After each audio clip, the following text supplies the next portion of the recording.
All right, we're back. We're in the next clip. This is where I want us to actually think about reframing some of our thoughts and our perceptions and start to think a little bit outside of the box. And that's pretty much the secret to a lot of shifts that's going to happen. So let's start off with a much easier one. And we all know that we're actually bigger than what our body gives us credit for, like the artist John Mayer sings about.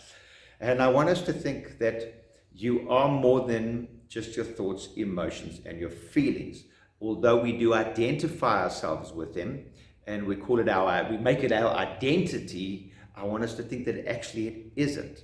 We are much more than just our thoughts, emotions, and feelings. And in fact, the word emotion comes from emotion, energy in motion. It's actually moving. So it's not some stagnant thing that we can just identify ourselves with. And when we place our identity on it, we then kind of create this personality, this archetype, this persona, which is a small part of what we are. So I'm wanting us to get our heads around that we're more than just our thoughts, emotions, and feelings. So the number one is identifying the emotion, that it is not your identity. Like I said, emotion is energy in motion, and it is moving.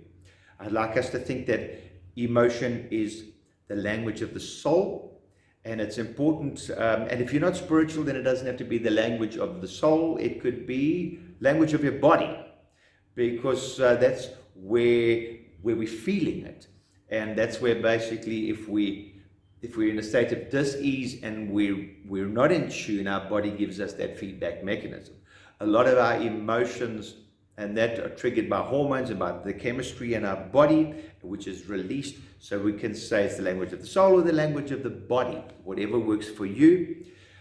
What I'm wanting us to get the grip on really is for us just to observe them. We need to observe our thoughts, observe our emotions, observe our feelings, and not just create our identity of them and make it our own, just saying, oh, we identify them. We're then doing a bit of a projection and not an injection. The reason I'm saying this is because we need to honor our thoughts, emotions, and our feelings. Because so often we don't honor them by witnessing them and observing them. We kind of identify with them, and then we feel like there's this right and wrong objective going on, and then we try oppress them, we try suppress them, we try repress them, and what happens? Depression. So that's point number one.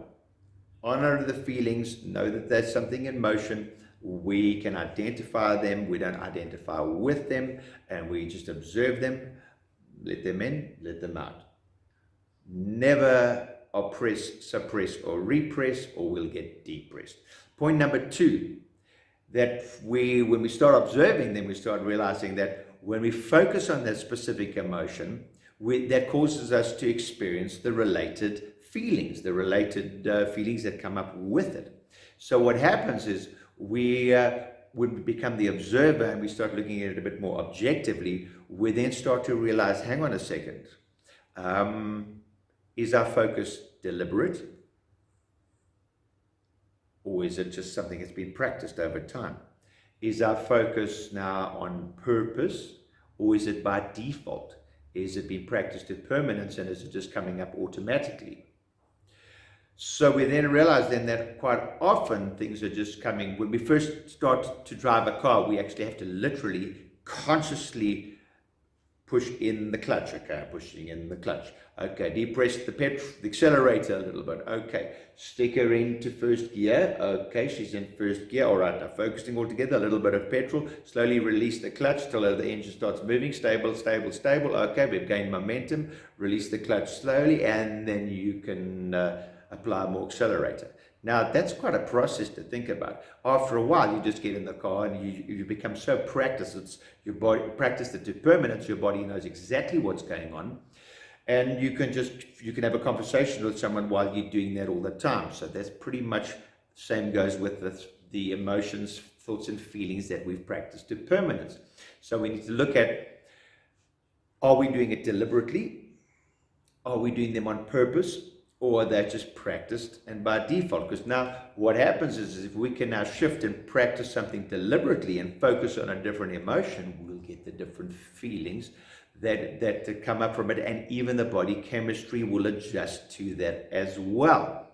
Now I hope you get that, because that's pretty huge. If you didn't, rewind, scroll back. Now in the PDF that I prepared for you that you've downloaded, if you haven't downloaded it, please do it. There's a question that you need to answer. And the question is, what thoughts have been your primary focus until now, and what emotions stem from that? So that's the first question. And what can you shift now that you're aware of it? So can you shift to more constructive thoughts, emotions, and feelings? Great. So go and answer that question, spend a little bit of time with it, and then you can hit the pause button, and then we'll come back to a quick summary.